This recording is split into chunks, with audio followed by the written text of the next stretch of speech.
Miss universe Sushmita Sen ने मात्र 21 साल की उम्र में 2 बेटियों को एडॉप्ट किया था, लेकिन ये एडॉप्शन आसान नहीं रहा। बहुत संघर्ष किया उन्होंने। 10 साल की लंबी कानूनी लड़ाई लड़ी। सुष्मिता सेन ने बताया कि दोनों बेटियों को गोद लेने में उन्हें कितना संघर्ष किया।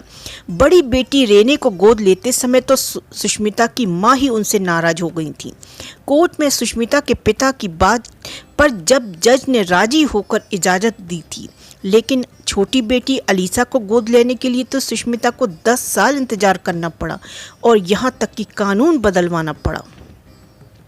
सुष्मिता सेन को लोग उनकी एक्टिंग के साथ साथ जिस एक चीज़ के लिए बहुत चाहते हैं वो है लाइफ में उनके लिए वो फैसले जिनसे सभी प्रेरणा लेती हैं। 46 साल की सुष्मिता अभी तक सिंगल तो है ही, लेकिन वो एक सिंगल मदर भी हैं।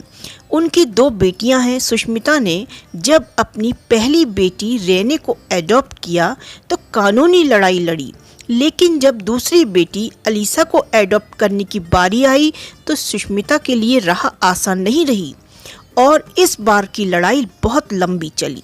सुष्मिता ने कहा कि मिस यूनिवर्स के दौरान उन्हें पहली बार एडॉप्शन सेंटर ले जाया गया। पहली बार तो उनकी उम्र मात्र 19 साल थी। उन्होंने कहा ये दिल तोड़ देने वाला था क्योंकि मैं वहाँ सिर्फ तस्वीरें खिंचवा रही थी, लेकिन अंदर से कुछ महसूस हुआ कि ये ठीक नहीं है।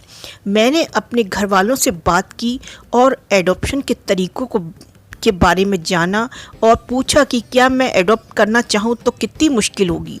सुष्मिता से लोगों ने कहा कि अगर उन्हें ऐसा करना है तो शादी से पहले कर लेना चाहिए। सुष्मिता के मन में तभी से ये सवाल घर कर गया कि इस बात पर उनकी माँ ये कहते हुए उनसे नाराज़ हो गई थी कि तुम तो खुद अभी एक बच्ची हो। सुष्मिता ने कहा कि उन्होंने अप्लाई 21 साल की उम्र में किया था और हाई कोर्ट में उनके मामले को सुनवाई तक पहुंचने में 3 साल लग गई। उन्होंने बताया कि जज ने मुझे देखा और कहा कि मेरी प्रैक्टिस के 38 साल में अगर मैंने आज इस ऑर्डर पर साइन किए और तुमने ये काम ठीक से नहीं किया तो तुम और मैं दोनों जिम्मेदार होंगी। सुष्मिता ने कहा कि वो कोर्ट में ही रोने लगी। फिर जज ने उनके पिता से सवाल किया, मिस्टर सेन, आपकी बेटी की शादी और सब कुछ इस फैसले से प्रभावित होगा, आपको इससे कोई परेशानी तो नहीं? सुष्मिता ने बताया कि उनके पिता बहुत सच्चे आदमी हैं। उन्होंने कोर्ट में जज से कहा जो कहा उसी बात पर जज राजी हुए। पिता ने कहा कि कोई भी पिता इस फैसले से सहमत तो नहीं होगा, लेकिन हमने उसे इस तरह से बड़ा नहीं किया है कि उसकी एकमात्र पहचान यही हो कि वो किसी की पत्नी है।